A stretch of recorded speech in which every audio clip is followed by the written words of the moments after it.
Okay, so I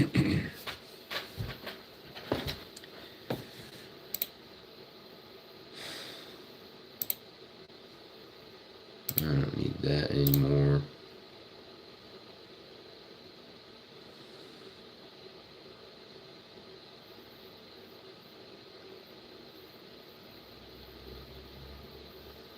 Okay.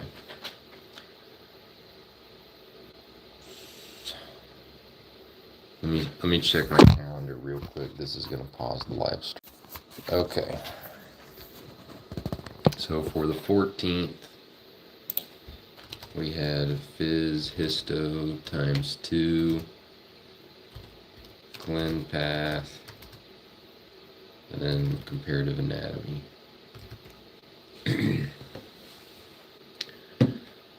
Let's pull up physiology. All right.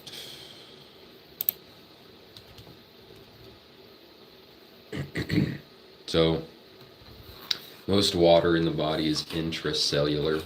If you're dehydrated,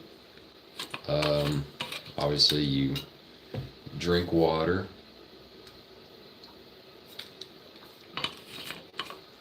Right? Then the water is extracellular. First, it's in your stomach.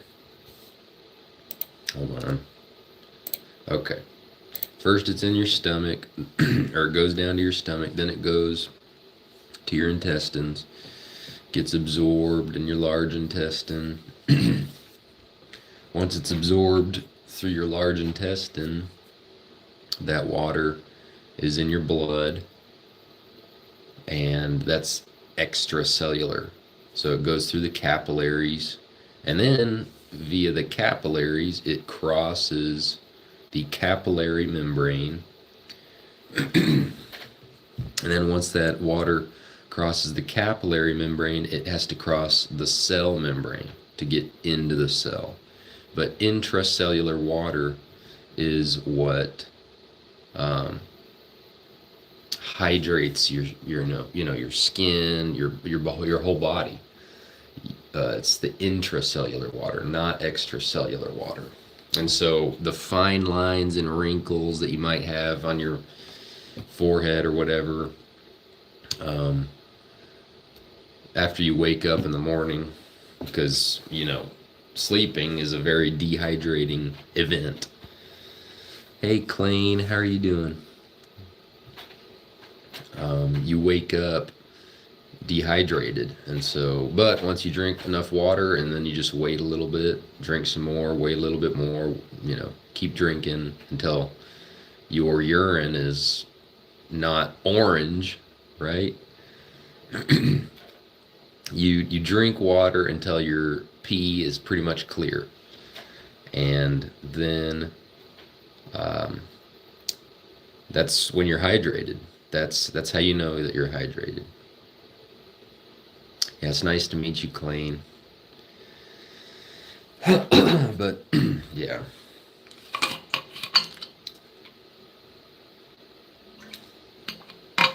So here's your reminder to drink water.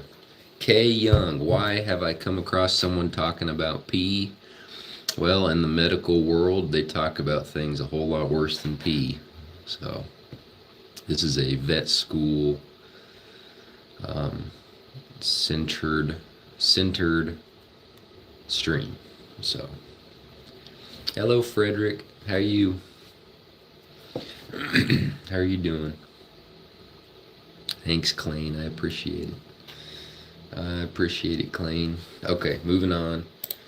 Again, we talked about hydrostatic force, osmotic pressure.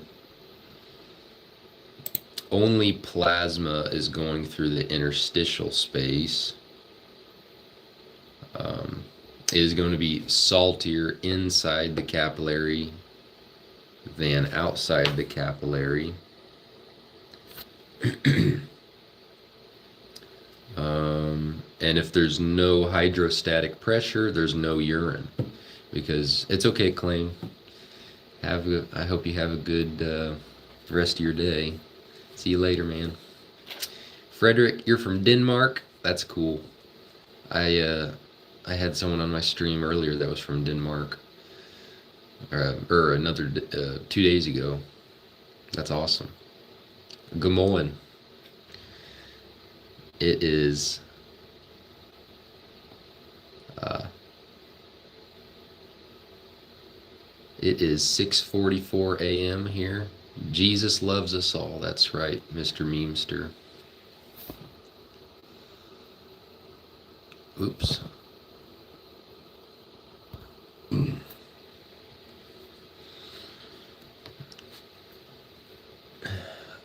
And let me try, Frederick, let me try and say your name. Fledwick. It's so hard to. I'm really working on my Danish. It's 1:44 p.m. for you. That's awesome. Yeah, afternoon. Fledwick. Fledwick. Is that a good pronunciation of your name? Is that how they say it? So, Harv 18. I am not actually a doctor yet. I know that my channel name is, or my channel handle is Dr. Bremer, but I'm not a doctor yet. I am in my first year of vet school, my second semester, though. So I will be a doctor in 3 years. Bro, what is your name? Well, it's same as my channel name, Nicholas Bremer.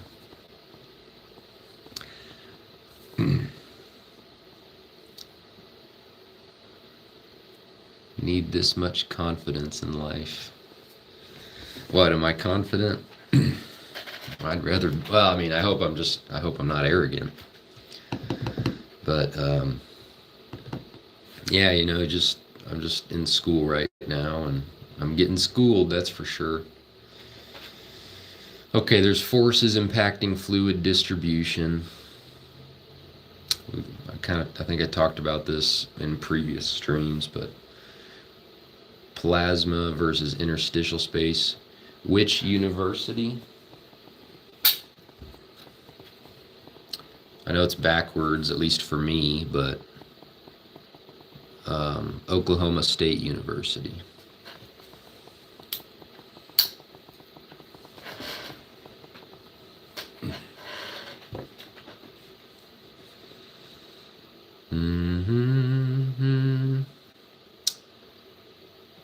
So there's a balance between hydrostatic and osmotic forces across the capillary wall, and then of course osmosis. Osmosis is what causes that water to move from extracellular to intracellular and vice versa. Water is good for us, but other drinks probably aren't. For example, if you drink coffee or beer or any sort of alcoholic beverage, coffee and beer, for example, are diuretics. They make you pee more. So you lose a lot of water, but they also have other things in them. Sugar, anti-nutrients, and those can interfere with how your body uses water. Sugar, for example, pretty much makes you more dehydrated. Clayne, you're 8. Happy birthday. Frederick, you're 18. That's cool. When we feel thirsty or we feel a need to conserve water, our brain cells shrink, which is what causes those feelings of thirst. Our brain cells shrink, and that sends a signal that blood, do sports, be healthy, learn skills. Yapping here will make nothing but waste time. I disagree. Do sports, I already do some. Be healthy, I feel like I am. I eat a carnivore diet. It's in my opinion, the healthiest diet. Learn skills, working on it. Yapping here will make nothing but waste time. I don't know. Mr. Beast makes millions of dollars from this, so. And I get to talk to you guys. What's so wrong with that?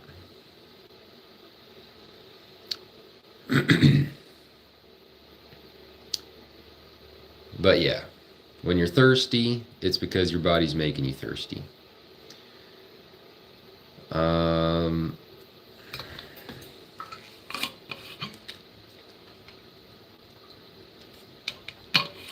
Which I feel thirsty right now, of course.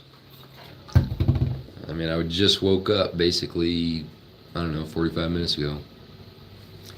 Bro, don't listen to the hater in chat. Thank you, Clayne. I appreciate it. You're right.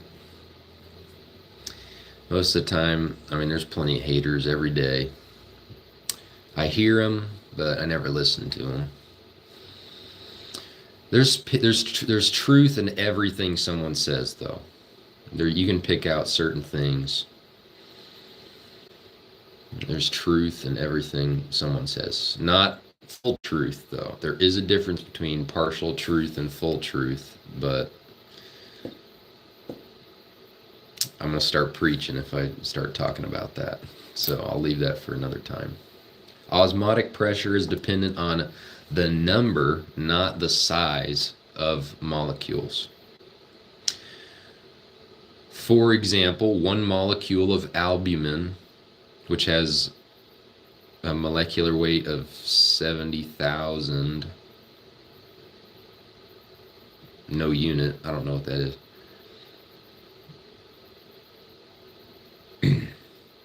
It's not that my name is the same as the king in Denmark. Okay, so is it just pronounced Frederick? Just like that, I guess. Maybe it's maybe the king in Denmark had a different name. When you grow up, you want to be a doctor? That's awesome, man. What I would recommend is just make sure you're doing well in school. Because you have to do well in school in order to get into med school or vet school or whatever school you're trying to get into. But yeah, 1 molecule of albumin is 70,000 blank, and then 1 molecule of glucose is 180 blank. I don't know what the I don't know what the unit is. I forgot, but they have the same osmotic effect because both are 1 molecule. Osmotic pressure is the force of a concentration gradient of water. It's determined by number of particles per unit volume, not by mass. Dosto Stream, how are you doing, man?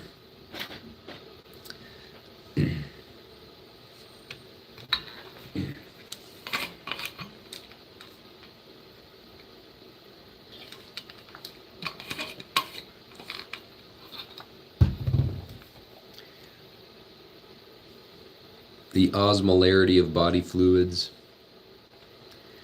Interstitial fluid and plasma, sodium and chloride ions account for 80% of total osmolarity in the interstitial fluid. I'm doing all right, man.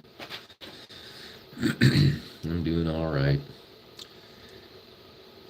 And that's extracellular. Here, Clayne, I'll just make you a moderator. How about that?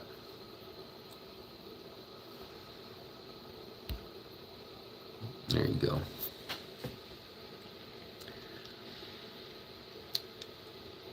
Intracellular fluid is about 50%. Hey, I don't really know how to say your name. Hatoot? Hoot. Is that maybe the T's silent? I'm not sure. It's good to see you again, though. The intracellular fluid in your cells is about 50% potassium ions. The interstitial fluid, or the extracellular fluid, is about 80% sodium and chloride ions. Total osmolarity of your body fluid is about 300 milliosmoles per liter, so isotonic. My biggest wish, well, the most important thing is to be with Jesus. So everything I do on earth is working toward that goal. I'm just occupying until he comes. That's what the Bible says to do. Gender fluid? No, I'm not. I'm male. I don't even really know what that means. Gender fluid. I didn't know there was a fluid associated with gender. I just thought it was male and female. What, is there like a male water and a female water now or something?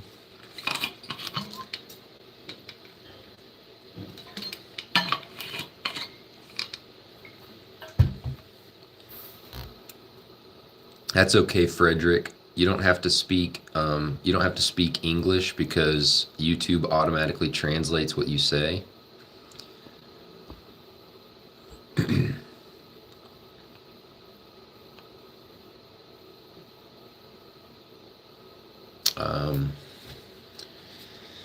So yeah, I understand what you're saying, even if you say it in your native language. All right, so at 37 degrees Celsius, 1 osmol per liter equals 19,300 millimeters of mercury in osmotic pressure. All right, Frederick, see you later. Thanks for watching.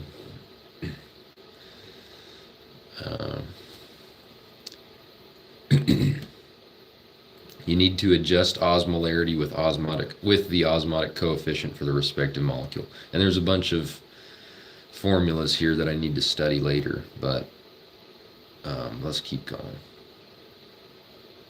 So a percent solution. If something's 0.9% sodium chloride, see you, Frederick, and 5% glucose. All right, Clayne, what's your question? Then that means in 0.9 grams of sodium chloride per 100 milliliters, there's 900 milligrams of sodium chloride in 100 milliliters of that solution. If there's 5 grams of glucose in 100 milliliters, that means there's 5,000 milligrams in 100 milliliters of that solution. What if we don't have a brain? What do you mean? Are you talking about the dehydration question? Ethan J, Sigma. I agree, Sigma, indeed.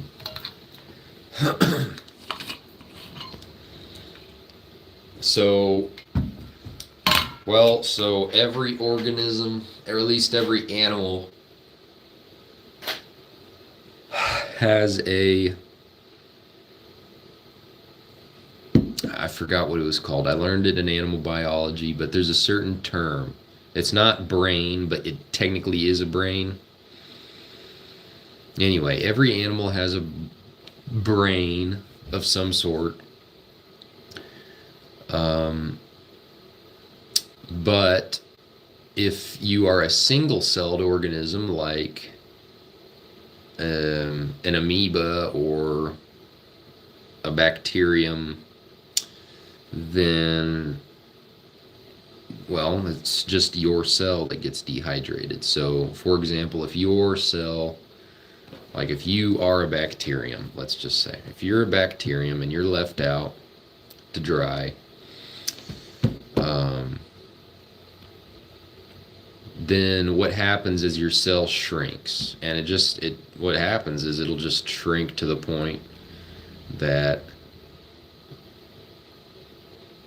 things just stop moving. Or if you're overhydrated, your cell can explode.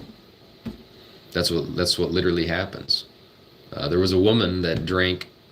There was like a competition. It was like drink 2 gallons of water. Who can drink it the fastest? All right, Clayne, see you later. But um, who can drink the water the fastest wins a Wii, right? Nintendo Wii. It was the competition was called like hold your pee for a Wii. All right, see you later, Clayne. Thank you for watching. And the woman won the competition, but she also died acutely, which means very quickly afterward, like minutes afterward, because her brain cells literally exploded because she drank too much water, and so her brain cells were surrounded by a hypotonic environment, so they absorbed all that water, and they absorbed so much to the extent that they exploded. Not a good sign. So don't drink too much water. Or if you're going to be drinking water all day, make sure you're slowly drinking it, right? Don't drink 2 gallons in 1 minute.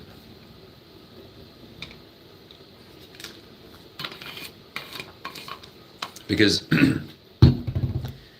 in about 99% of healthy adults, your kidneys will take care of excess water that you drink. So, okay, moving on. All these formulas. Osmotic pressure, blah, blah, blah. Hypertonic, isotonic, hypotonic. So hypotonic, the cell's going to lyse or explode or rupture. Isotonic is the same as the cell, same concentration, so nothing's going to happen. And then hypertonic is more solute outside of the cell, so it's going to shrink the cell, dehydrate the cell. So if you drink pure water, eventually you are going to, it's going to be hypotonic. But if you drink seawater, like you just drink ocean water, that is going to be very, very salty, right? And so that's going to shrink your cells, make you very dehydrated. So here are some clinical ways you could implement this. So an isotonic IV or intravenous deliverance of whatever, of this, in this case it's saline, can treat ringers, which I don't really know what ringers is, but it's listed on here as an example. A hypertonic IV can treat edema, which is water excess. That's when you're not getting enough salt, you're just not getting enough electrolytes. A hypotonic IV treats dehydration. So literally, if you're dehydrated and you're in the hospital for that, they're going to give you an IV of probably just straight water. Could be. I don't see why not. Not too much, of course, but also you get the same effect by drinking water. And it's not, there's minimal salt in that, much less than there is in the liquid in our bodies. Water moves rapidly across cell membranes. Osmolarity between compartments will be almost exactly this. Okay, there's a typo here. Exactly the same, except for a few minutes after a change. And cell membranes are almost completely impermeable to many solutes. So, wow, I didn't know that. Intracellular osmoles remain constant unless solutes or water is added or lost from the extracellular compartment. All right, I'm going to end this one here, take a short break, start the next one in a couple seconds. Thanks for watching, y'all.